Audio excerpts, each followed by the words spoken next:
So this is Baruch here, and I'm back at the Tikkun Elevator Colon Jerusalem branch. Boy, it's just Hashem should bless me with more trips here. It's not such an easy trip for me. I'm not young anymore.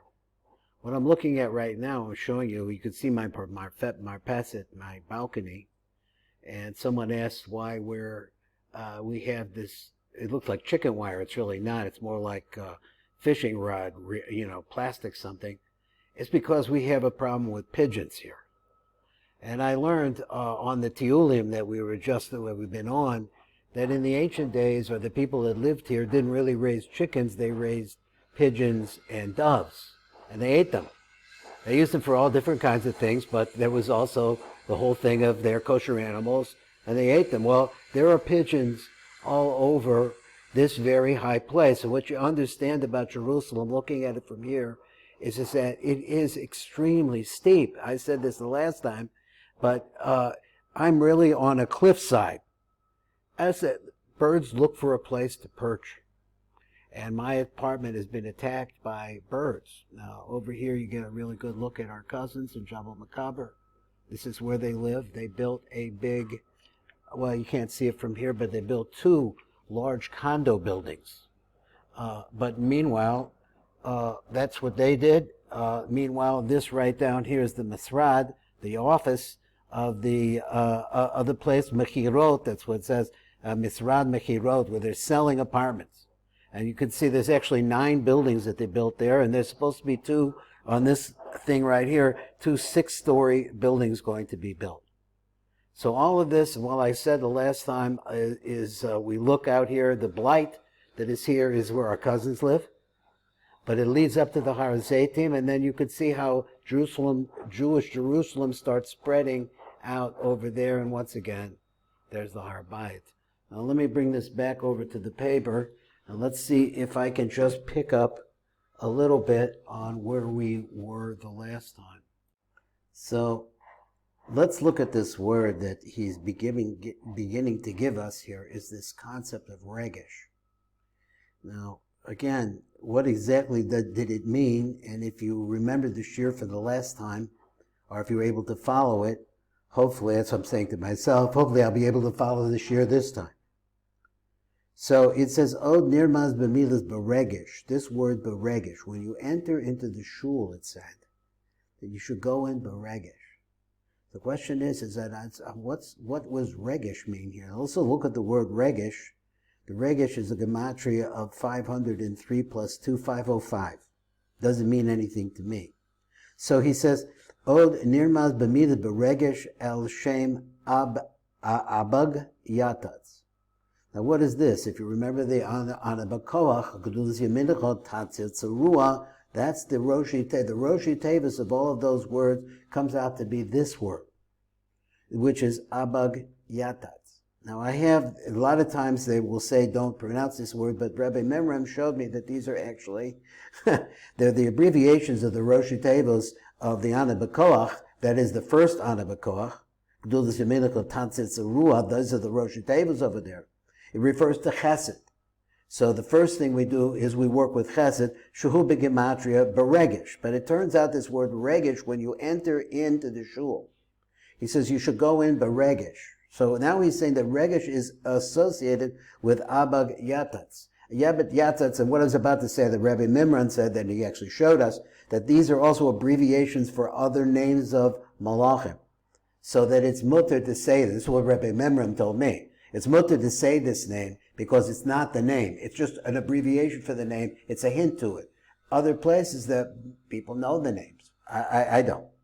Shuhu b'gematria beregesh. Im hamila ba'atzma. You have to put in also the word itself, and at that end it comes up to this gematria, which we said is 505. V'yeshna kavana nosefes b'tev beregesh. Now this is the Tiv writing this over. V'hisha shem abag yatatz, because this name, oida b'gemat beregesh imakoilo. Okay, just repeating it. Let's just read the Tiv. See if we go a little faster. V'hainu. When you go immediately when you go into the door of the shul,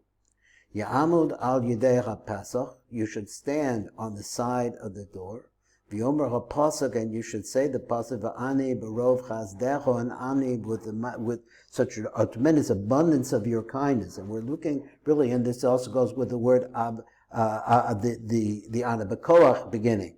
As chaz avo b'secha v'eshtacha that I'll come into your house, I will bow down al heichul kodshecha, that is to the palace of your holiness, be rasecha, within all of you. Now, when you say specifically the rov v'ani barov chazdecho, the kamiki rov chazdecho koi ala chesed elyon, that the source of the abundance of your kindness comes from a place beyond, in the world of Itzilus. The fact that we're still alive, that any of us live, are zocheh to be able to hear this, see this. I mean, look, I planned many years ago. It's true that I wanted to always move to Israel, and circumstances, be it what it is, hasn't happened. So here I am. I try to get. So I come, but I have to go back. I come, I try to go back. It's like that. So he said, because to be able to establish something, make it permanent. It's not able to, we're not able to sustain ourselves. The way it says like this. Any bracha that you want, you can't manufacture it. It has to come from someplace else. That the whole, our lives, every bit of existence. Think of the politics of the United States. It's nothing. I'm in Israel. They got politics. They got all kinds of things. This is Olam Hazeh, which is a rough place. He says it all exists and continues to exist barov chazdecho, because of the abundance of your kindness. That we would never exist if we didn't have the chesed elyon, and so therefore we need this. Now, there's no place where this is more important than when we go into the Beis HaKnesses, which is the palace of the king. There for nothing. We can ask just anything that we want. We can ask all the things that we want. But you can only do this and be successful with this through the koach elyon, through the chesed of Zer Anpen, which is tied to the chesed that comes from Eric Anpen. Going on. Because the chesadim are called day. The hagvuros nikras lailo, and the gvuros are called night. So let's understand that we want to sweeten night. And so the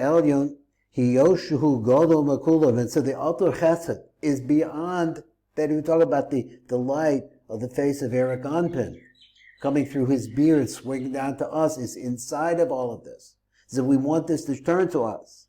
V'hu mislavesh bekulam, and he is inside of all of them. That is this chesed l'chein. So therefore, hu nikra chesed yom dekulo. So this is another idea. We see this idea in Sfira, because we have the 7 days of the week. Each week's chesed gevurah, teferes, netzach, hod, yesod, and malchus. And so therefore we come over, we say that on the first day, all of the chesed is in this chesed, which is called the yom dekulo, that contains everything within it. The Yosef is lavish because it's in all of the rest of the chesadim. It's in everything else.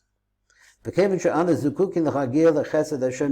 therefore we are required to reach for the chesed of Shem Yisbarach. And persist specifically, if we know how, to direct our thoughts to the chesed of Itzilus, which contains all of the shefa that came from up above into that first, and therefore that chesed, whatever was there at one time, it continues to move along, and it moves along into everything.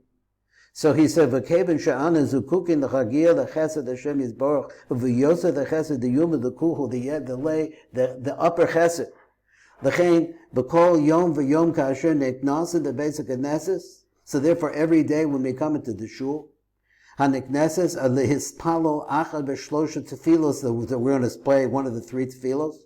Arvi shachris mencha. Yesh lekaveh lahamshech b'tefilo. So therefore you have to have this idea that what you're going to do with your tefillah, as a shefa machachesed the yuba the kuch, that chesed, that is a compilation of all the goodness that Hashem Yisbarach has to give us. As a shefa machachesed the yom the kuch, that day that contains all of the chasadim. Today the Kabbalah is a shefa haroyal on it, in order to be able to receive the shefa that's fit for us. But meshech kol hayom, over the course of the whole day. So I think I'm going to stop here. This is Baruch Fleischman, Tikkun Elevator Kolo, Jerusalem edition.